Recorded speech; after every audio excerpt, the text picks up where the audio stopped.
En esta sección presentaremos a personajes que se han destacado en sus actividades por sus acciones, proezas, ingenio, aventuras y muchas veces aportes importantes a la humanidad. Son personalidades fascinantes y verdaderamente fuera de lo común. Y hoy presentamos a Eugène-François Vidocq, que fue un detective y escritor francés. Fue el primer director de la Seguridad Nacional, Sûreté Nationale, y uno de los primeros investigadores privados. La figura de Vidocq, que tuvo un pasado delictivo, inspiró a Victor Hugo para los dos personajes principales de la novela Los Miserables, a Edgar Allan Poe y a Honoré de Balzac. La mayoría de las informaciones sobre la vida de Vidocq provienen de la biografía escrita por un escritor fantasma. Según esta biografía, Vidocq nació en Arras, el 23 de julio de 1775. Su padre fue panadero de profesión, pudo darle estudios, pero él no quiso recibirlos. Prefería pasar sus días adolescentes enamorando mujeres y batiéndose por causas que él mismo se encargaba de generar. Claro está que era un buen espadachín, salía indemne de sus encuentros y, es justo decirlo, cuidaba de solo producir rasguños en sus adversarios. Alternaba sus dos ocupaciones principales, las mujeres y la esgrima, con pequeños hurtos y todo tipo de delitos menores. Hasta que en una ocasión, en un duelo en el que había desafiado a su instructor de esgrima, su espada atravesó a su contrincante y lo mató. Poco después, a los 15 años, robó la nada despreciable suma de 2.000 francos de la caja de su padre, con la intención de viajar a Estados Unidos y empezar una nueva vida. Sin embargo, no tuvo tiempo de malgastar el dinero paterno, pues otros compañeros de fechoría se encargaron de robarle mientras dormía la mona tras una noche de borrachera en una taberna de poca categoría. Sin un céntimo en los bolsillos, se vio obligado a aceptar pequeños trabajos, por lo menos miserables, hasta que, harto de su triste situación, volvió como un hijo pródigo a casa de sus padres con la intención de pedir perdón. De nada le sirvió el gesto de hijo arrepentido, ya que sus padres le cerraron las puertas en la cara. Esto ocurrió en el año de 1790, época en que la revolución paseaba triunfalmente sus banderas tricolores, así que Vidocq decidió hacer fortuna en las armas. Alistado, luchó con arrojo en las batallas de Valmy y de Jemmapes, en 1792. Pero era previsible que, dado su natural carácter pendenciero e indisciplinado, no podría durar mucho en el ejército. A lo largo de 2 años tuvo nada menos que 20 duelos, a consecuencia de los cuales 2 rivales más encontraron la muerte. Abandonó el ejército, convirtiéndose en desertor, lo que era un mal asunto en los días del recién instaurado régimen del terror.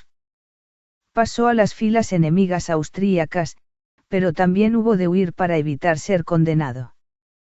La Revolución Francesa estaba en auge. Vidocq afirmó que había salvado a 2 nobles, pero fue capturado y hubo de afrontar el mismo destino, la guillotina. Su padre pidió ayuda a la familia Chevalier. Vidocq se enamoró de su hija, Louise, y se casó con ella cuando ésta afirmó que estaba encinta, algo que era falso. Cuando se dio cuenta de que ella tenía un romance con un oficial, marchó a Bruselas, donde adquirió un pasaporte falso con el nombre de ruso. En Bélgica cortejó a una baronesa de bastante edad, y terminó uniéndose a una banda de criminales. Se trasladó a París, donde gastó el dinero en fiestas y prostitutas, volviendo a actuar de bandido y siendo arrestado en muchas ocasiones, pese a que logró escapar en todas ellas. También fue contrabandista. Cuando se rindió para limpiar su nombre, fue arrestado y condenado a 8 años de trabajos forzados. Fue trasladado a una galera, pero escapó otra vez usando un disfraz. En 1798 marchó a los Países Bajos y trabajó en un buque con patente de corso atacando naves británicas. En Ostende, fue detenido otra vez y enviado a Tolón. Logró escapar con ayuda de otro criminal y volvió a Arras, donde se mantuvo oculto hasta el año 1800. A partir de aquel hecho, y a lo largo de 14 años, vivió exclusivamente para y del delito. Valiéndose de su más que notable habilidad para el disfraz y el cambio de personalidad, fue, o simuló ser, marino, terrateniente, monja, banquero, noble o campesino. Y aunque también robaba, lo suyo era el arte de la estafa. Tenía gran habilidad para esquilmar incautos, pero no tanta para esquivar a la policía, siendo encarcelado periódicamente. Y con la misma periodicidad, escapaba de todas las prisiones donde le encerraban. A causa de sus fugas, algunas inverosímiles, como la que protagonizó en el temible presidio de Tolón, donde estaba arrojado de manos y pies, Vidocq se hizo célebre en toda Francia. La prensa y la gente esperaba con ansias su siguiente detención para así poder cruzar apuestas sobre el tiempo que permanecería en prisión. Siempre ganaban los que apostaban por el menor periodo de tiempo, claro está. En 1801 se convirtió en el amante de la hija de un conde, haciéndose pasar por austríaco. Con ella se trasladó a Rouen, donde estuvo 2 años, hasta que las autoridades lo encontraron otra vez. Tuvo que escapar a Boulogne, donde se unió a una tripulación de corsarios y volvió a atacar buques británicos. En aquella época se desarrollaban las guerras napoleónicas en Europa. Empero, un compañero informó a las autoridades en Boulogne y Vidocq fue nuevamente arrestado y trasladado a una prisión en Douai. En Douai el procurador general Ranson convenció a Vidocq para que apelara y solicitase un nuevo juicio. Vidocq estuvo esperando 5 meses, tiempo tras el cual volvió a huir. Durante este periodo, su esposa Louise le pidió el divorcio. Vidocq trató de vivir como un comerciante en Faubourg Saint-Denis, pero un año después fue nuevamente a prisión. Había intentado trabajar como maestro, pero un trato inadecuado con sus alumnas más adultas provocaría su expulsión del pueblo. En mayo de 1809, con la promesa de amnistía, Vidocq ofreció sus servicios a la policía de París como infiltrado. El delincuente arrepentido comenzó a colaborar con la policía como confidente en el interior de la cárcel de la Bicêtre desde el 20 de julio. Luego fue trasladado a la prisión de La Force. Gracias a sus informaciones se resolvieron un buen número de crímenes y de importantes delitos. Durante los 21 meses siguientes Vidocq cumplió su parte del trato a plena satisfacción de los jefes de la policía. En especial de John Henry, máximo responsable de la segunda división de la prefectura de París y de la represión de la delincuencia.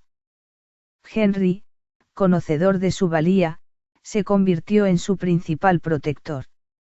Su salida de prisión se escenificó como una nueva fuga, a la que tenía tan acostumbrado a sus colegas del bajo mundo. El objetivo era que continuara trabajando como agente encubierto para la policía. Fuera de la cárcel, volvió a retomar viejos contactos y a forjar otros nuevos, informando a Henry de los delitos y crímenes que se estaban planeando. En ocasiones tomó parte en diversos golpes, para poder arrestar a sus colegas delincuentes. Y siempre cambiando de apariencia. Vidocq era un maestro del disfraz. Los resultados fueron asombrosos. Cientos de delincuentes fueron detenidos y un gran número de casos, resueltos, como nunca antes.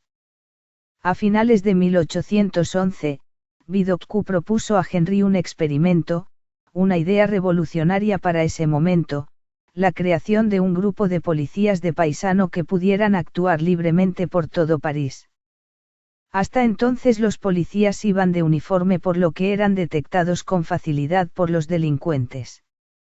En algunos barrios les era imposible acceder. Henry dio su visto bueno a la Brigade de la Sûreté, la brigada de seguridad, que comenzó a funcionar solo con 4 hombres.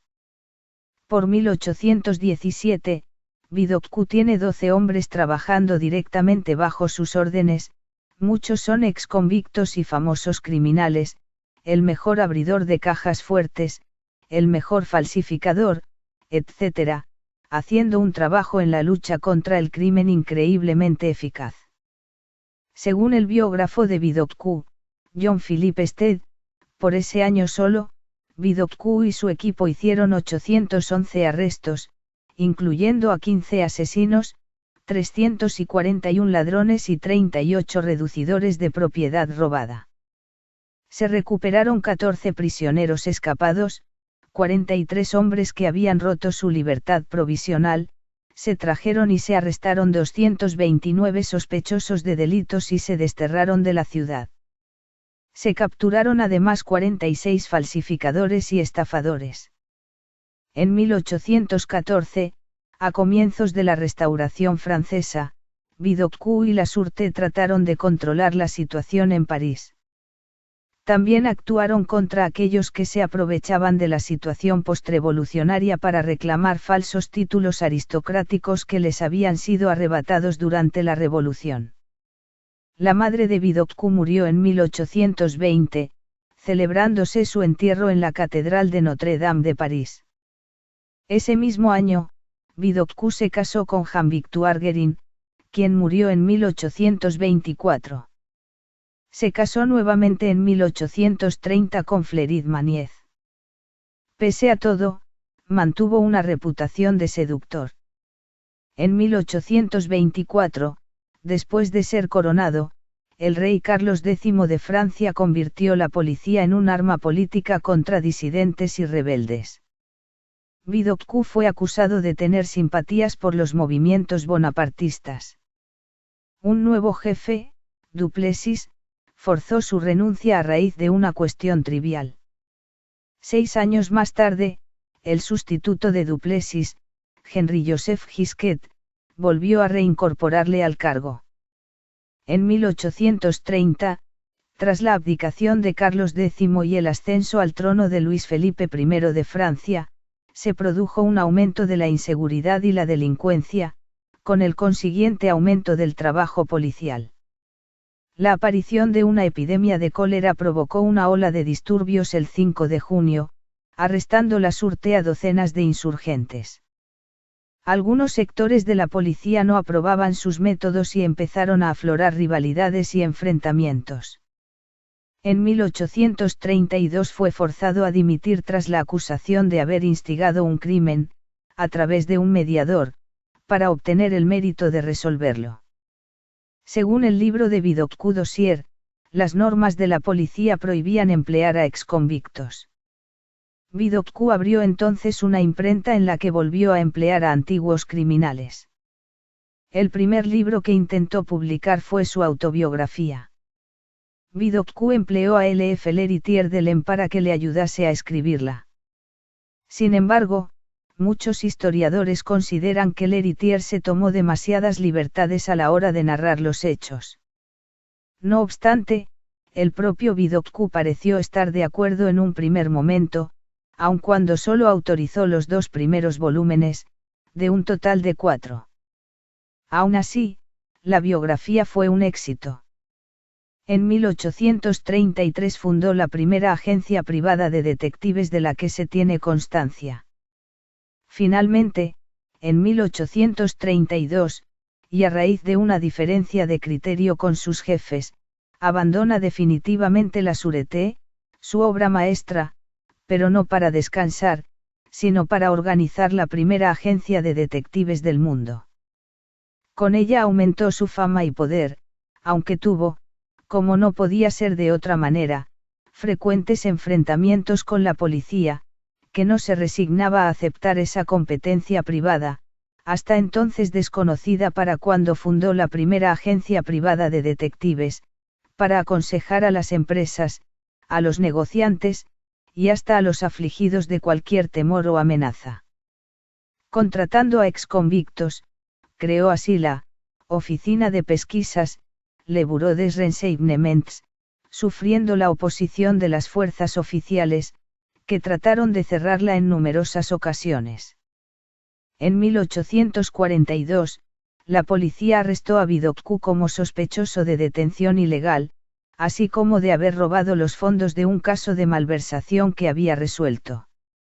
Fue condenado a 5 años de prisión y a una multa de 3.000 francos. No obstante, apeló y consiguió ser absuelto. En sus últimos años, Vidocq escribió varias novelas basándose en sus experiencias en el mundo de los criminales. Algunos historiadores creen que le ayudó su amigo, Honoré de Balzac. Cuando su mujer, Flerid, murió en septiembre de 1847, se retiró y cerró su agencia, aunque ocasionalmente trabajaría para la policía. En abril de 1857, Vidocq sufrió una parálisis que le inmovilizó en su hogar del distrito de Marais, en París, falleciendo el 11 de mayo de 1857. Su funeral tuvo lugar el día siguiente en la iglesia de Saint-Denis du Saint-Sacrement. Influencia en la investigación policial. Vidocq fue el precursor de la policía que conocemos hoy, una policía que no actuara solo después de cometido el delito sino que pudiera preverlo y evitarlo. En esa búsqueda de la perfección fue el iniciador de la criminalística, entendida como el conjunto de los procedimientos aplicables a la investigación y al estudio del crimen para poderlo probar y combatir eficazmente. Asimismo, también fue el primero en introducir los estudios de balística, en hacer moldes de yeso de las huellas de pie e impresiones de zapatos, desarrolló las técnicas de vigilancia y seguimiento de los sospechosos, inventó un tipo de papel y de tinta indeleble que hacía muy difícil la falsificación de pagarés y cheques y diseñó un primitivo formulario para tomar las huellas digitales. Fue el primero en elaborar un archivo de delincuentes. Por cada persona detenida, habría una tarjeta que incluía una descripción física, un antecedente claro del llamado retrato hablado, los alias que utilizaban, las condenas que habían tenido, el modus operandi y cualquier otra información que considerara relevante. También incluía pruebas caligráficas del detenido. Esta metodología fue después adoptada por las policías de todo el mundo. Una de sus aportaciones más personales y que después Scotland Yard convirtió en una de sus marcas, fue la de entrenar a sus hombres en la memorización de la cara y el aspecto de los delincuentes. Solía llevarse a los agentes a la prisión.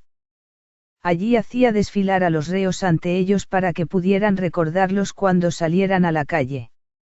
También los enseñaba a disfrazarse, dependiendo de la clase de ambiente en la que tuvieran que moverse.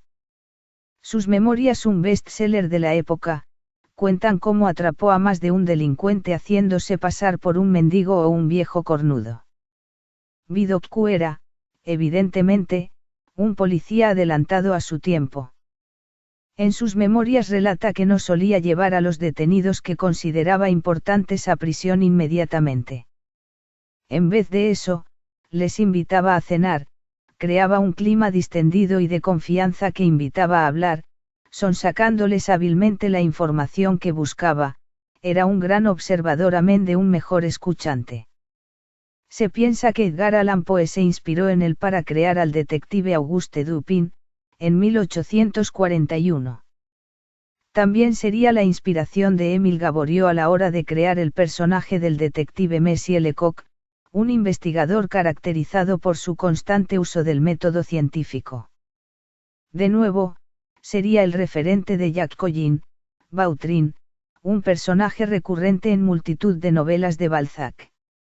En El enigma de París de Pablo de Santis, el personaje de Darbon posee una colección de la biografía de Vidocq. Se pueden atribuir rasgos de Vidocq a este personaje. Respecto a Los Miserables, Victor Hugo confesó que se había inspirado en Vidocq para crear a los dos personajes principales, Jean Valjean y el inspector Javert. Es de destacar que también se preocupó por mejorar el estado de las prisiones y el trato que en ellas se daba a los presos. Precisamente para ayudar a los exconvictos, financió la instalación de una fábrica de papel y cartón. Anécdotas. La fuga que lo cambiaría todo. Algunos historiadores señalan que estando en el presidio de Toulon 3 delincuentes asesinan a otro compañero y lo acusan a Vidocq de este crimen. Luego de escapar de este presidio, Vidocq espera y mata a 2 de los que lo acusaron de este delito. Pero cuando iba a justiciar al último delincuente es detenido en Lyon. Luego de ser apresado, pidió ser llevado ante el comisario general, Dubois, quien accedió a la entrevista intrigado por su fama y popularidad. Sin preámbulos, Vidocq le dijo que había decidido cambiar de vida radicalmente, para abrazar la de policía. La había escuchado decenas de veces en otros delincuentes, y siempre había sido mentira.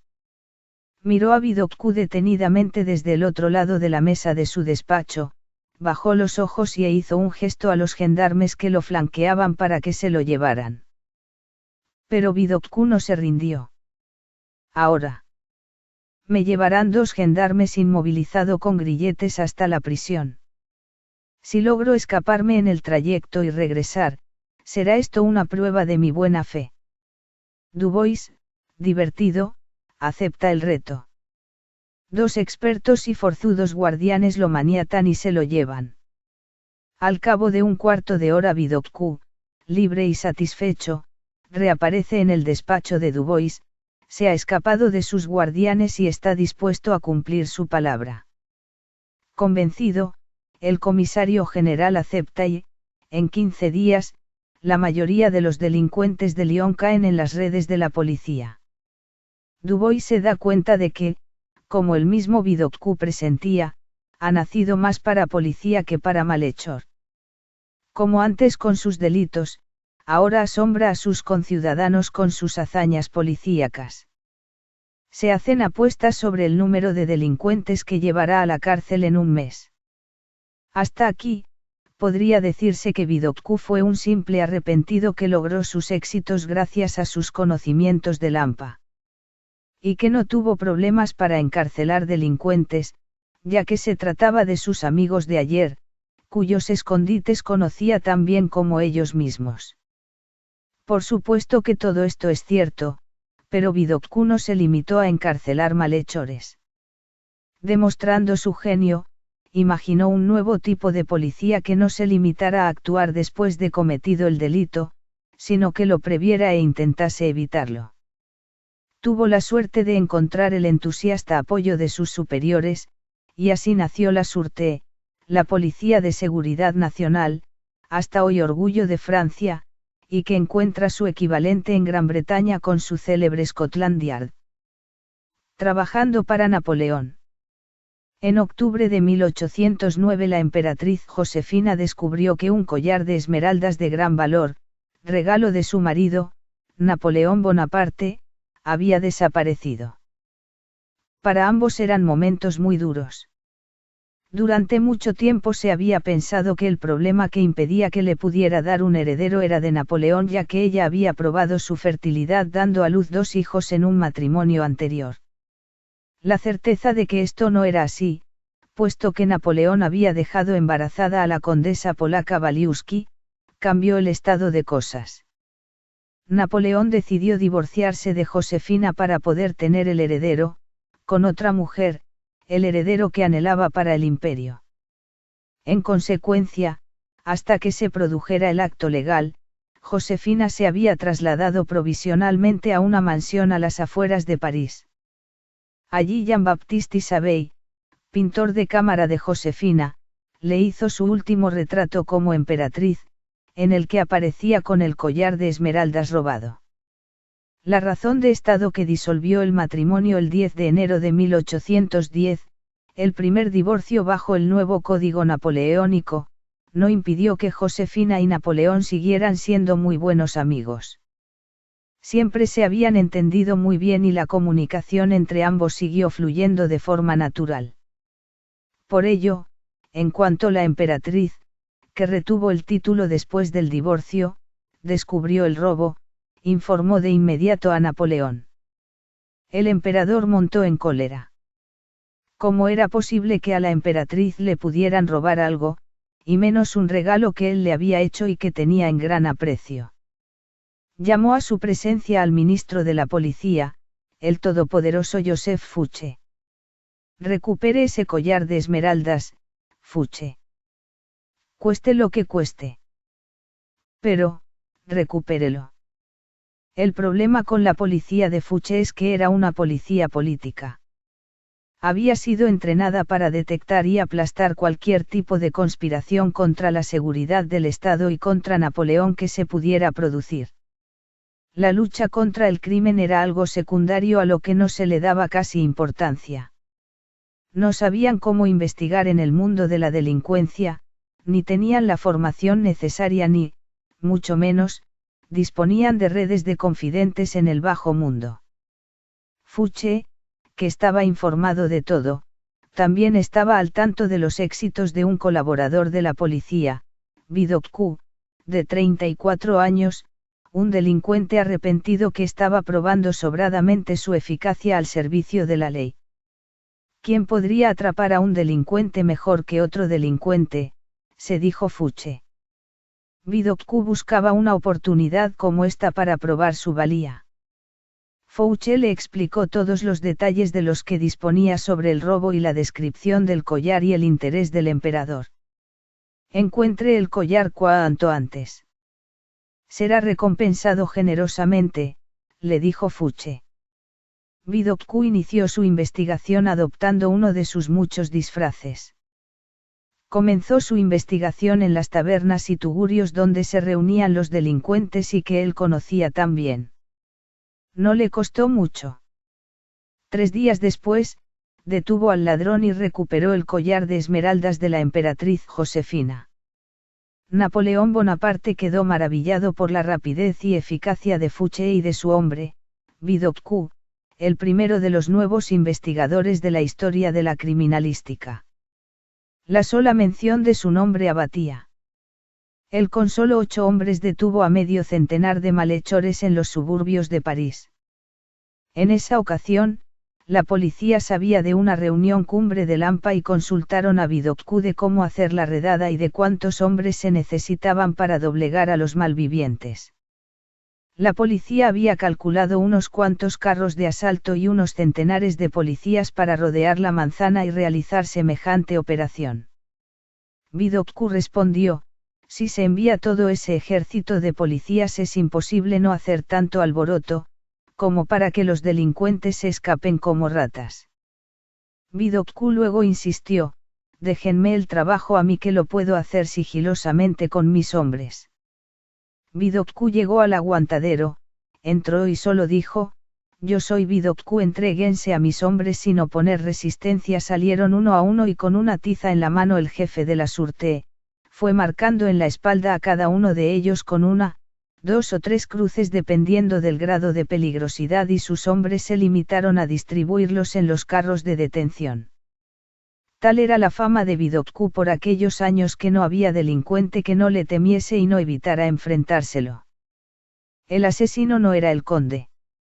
Como hemos dicho, también fue un precursor en el campo de la balística.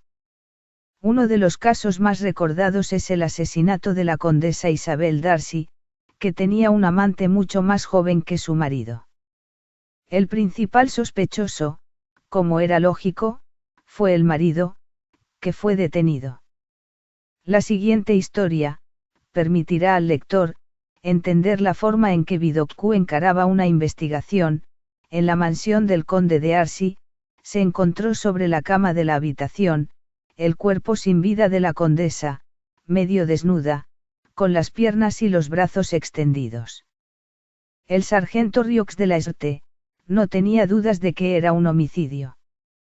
Vidocq llegó a la escena del delito y le preguntó al sargento: ¿encontró el arma?